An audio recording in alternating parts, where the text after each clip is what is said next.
Hello बच्चों, आप सब कैसे हो। देखिए मेरी नई वीडियो आ गई शब्दों के भेद में दूसरा पार्ट, रचना के आधार पर शब्दों के भेद। जैसे कि पिछली वीडियो में बताया थे कि शब्दों के भेद चार हैं, तो उसमें पहला था उत्पत्ति के आधार पर, दूसरा रचना के आधार पर शब्दों के भेद। तो रचना के आधार पर शब्दों के भेद में देखिए रूढ़ शब्द, यौगिक शब्द एंड योग और योग रूढ़ शब्द है। तो रूढ़ शब्द क्या होते हैं? वे शब्द होते हैं जिनके टुकड़े करने पर कोई अर्थ नहीं निकलता, उन्हें रूढ़ शब्द कहा जाता है। जैसे अगर आप यहाँ पे उदाहरण में देखिए, जल लिखा है, हिरन, फल, नदी। तो अगर जल को अलग अलग करें, ज और ल, तो सिर्फ ज एक वर्ण है, ल एक वर्ण है, इसका कोई मतलब नहीं निकलता। फल है तो फ एक वर्ण है, ल अलग कर दें। तो यानी रूढ़ शब्द वे होते हैं अगर उनको तोड़ेंगे तो उनका कोई अर्थ नहीं निकलेगा। इसी से आप पहचान जाएंगे कि ये रूढ़ शब्द है।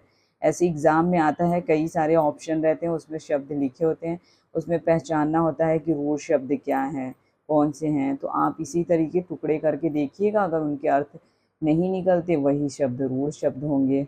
यौगिक शब्द वे शब्द जो दो शब्दों के योग से जोड़ से बना है, माने जोड़, यौगिक शब्द कहलाते हैं। जैसे यहाँ पे एक उदाहरण देखिए, प्रयोगशाला। तो प्रयोगशाला में दो दो आपके शब्द जुड़े हैं, प्रयोग अलग है, शाला अलग है। अगर तोड़े तो प्रयोग का मतलब होता है कोई चीज़ प्रयोग करना, उपयोग करना, और जिस स्थान, और शाला का मतलब होता है स्थान, यानी प्रयोग के लिए स्थान। तो यौगिक ऐसे ही दिख रहा है कि दो शब्द आपस में योग किया गया, जोड़ा गया। इसी तरह एक और उदाहरण आपके सामने, पुस्तकालय। तो पुस्तकालय में अगर हम जो अलग अलग करें तो पुस्तक धनालय, पाठशाला, पाठ धनशाला। तो पुस्तक का घर, पुस्तकों का घर पुस्तकालय, पढ़ने की जगह पाठशाला।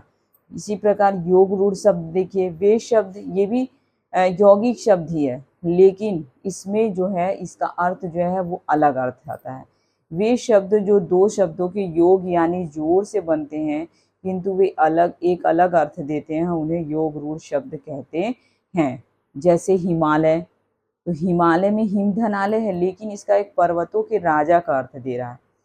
गजानन गणेश जी को कह रहे हैं, दशानन रावण को कहते हैं। तो इस प्रकार इसमें जो है वो योग रूढ़ शब्द से आप इस तरह पहचानिएगा कि इसके जो हैं दोनों टुकड़े करने पे भी इसके लेकिन दूसरे अर्थ आते हैं। दो शब्द तो आपस में जुड़े ही हैं, लेकिन इनके अलग अर्थ निकलते हैं।